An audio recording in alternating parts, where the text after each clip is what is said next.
puisque nous avons un bilan de mandat. Donc c'est notre rôle de colporter et de montrer notre travail qui a été très effectif, qui a été salué, qui a été même décrié par certains, mais il est là. Et donc on fait une première partie de présentation. Donc là on n'est pas du tout en campagne, hein. On est en pré-campagne, j'ai envie de dire, plutôt pour annoncer les députés sortants ce qu'ils ont fait au nom d'eux individuellement. Donc moi c'est plutôt ça l'objet de cette visite, et je suis très heureuse d'être ici parce que pour moi c'est vrai que c'est une grande découverte. En plus, voilà, j'ai eu le bonheur d'aller à Lourdes ce matin, en plus il y a une belle ferveur, c'était sous de bons auspices.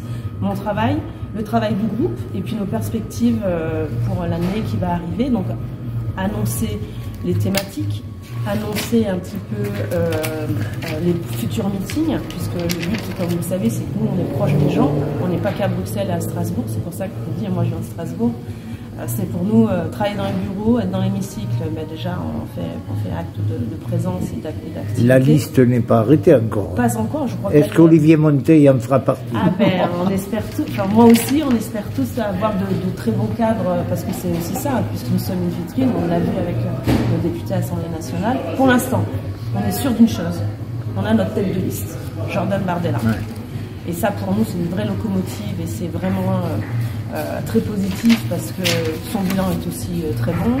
On a consolidé nos liens avec nos partenaires, puisqu'on n'est pas tout seul dans le mouvement au Parlement européen, avec les Italiens, les Allemands, les Autrichiens, les Flamands.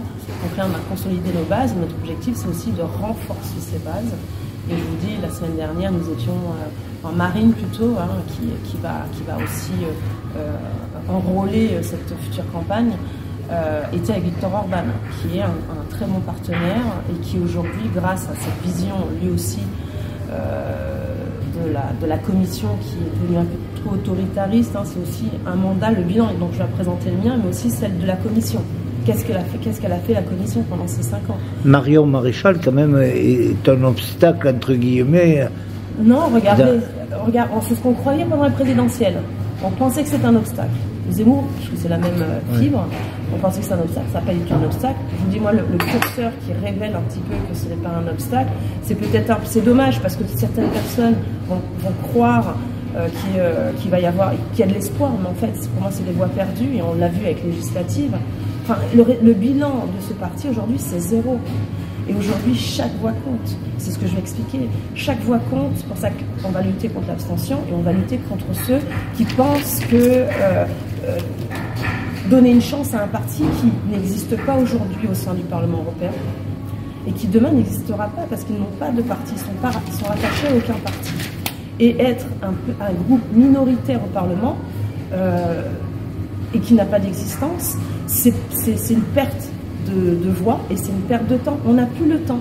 C'est pour ça que c'est pour moi, je vais vraiment aller sur le terrain. On n'a plus le temps d'attendre. Vous avez vu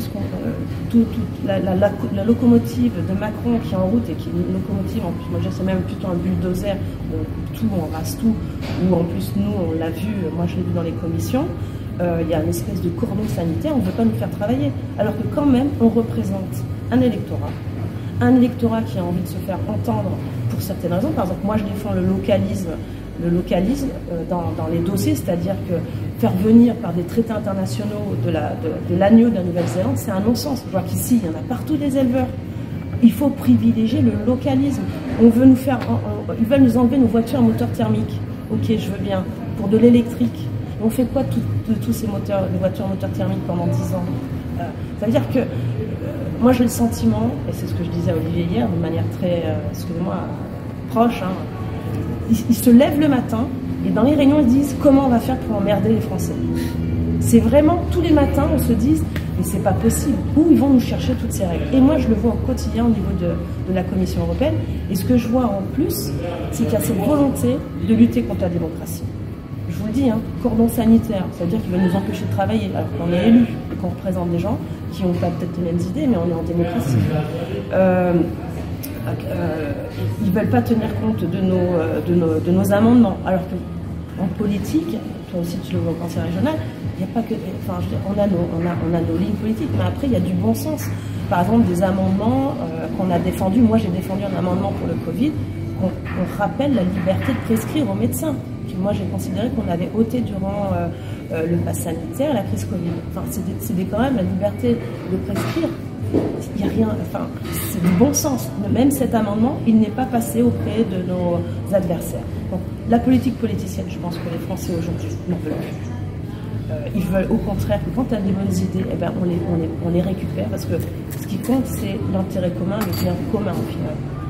Et donc on voit bien, donc c'est ce que je vais exposer à la commission, donc notre travail, la commission, avec aussi une dérive autoritariste, c'est ce que je vais expliquer.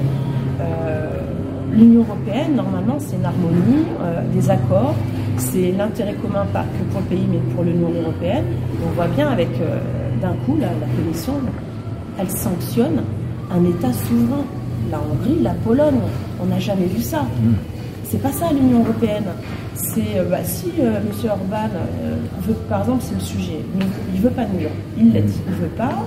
La Pologne, c'est pareil, ils en veulent pas, ils considèrent que ça peut déséquilibrer comment dire, la stabilité du pays. Peu importe, on n'est pas là pour juger. C'est pas notre culture, c'est pas notre histoire, mais il faut écouter. Et il y a eu des votes entre-temps. Orban, c'est la démocratie, c'est le vote du peuple qu'il a mis en place. Donc s'il prend cette décision, il faut la respecter. C'est pas Madame van der Leyen, élue par personne, qui doit décider combien de migrants un État doit prendre, parce qu'aujourd'hui la France, elle doit récupérer minimum 4000. C'est ce qui est inclus dans le pacte des migrations.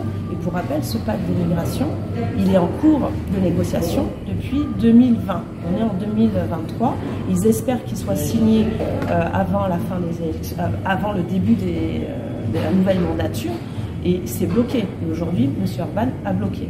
Donc ce qui veut dire que c'est aussi important de rappeler ça, que l'Union européenne, gouvernée par des technocrates, j'ai envie de dire, avec une vision uniforme de l'Union européenne, aujourd'hui ça bloque. Donc c'est pour ça que nous, notre discours, il n'est pas, comment dire, il n'est pas de tout remettre en question, il est de voir ce qui se passe dans chaque État membre et de respecter chaque État membre. Les États sont souverains et aussi un petit peu de protectionnisme, j'ai envie de dire. On voit bien que l'Europe ne nous a pas protégés des microprocesseurs de chinois, des GAFAM des Américains. Nous, on est au milieu et on se fait prendre de tous les côtés et c'est pas au détriment de notre élevage, de notre agriculture, au détriment de même de notre industrie. Nos start-up, elles rament. Je voulais bien, Macron, à un moment donné, il disait que c'est start-up nation. Aujourd'hui, il n'y a pas de start-up nation. Ça végète, ils n'ont pas les moyens. Et quand il y a un peu d'innovation, ça se fait racheter par les Américains.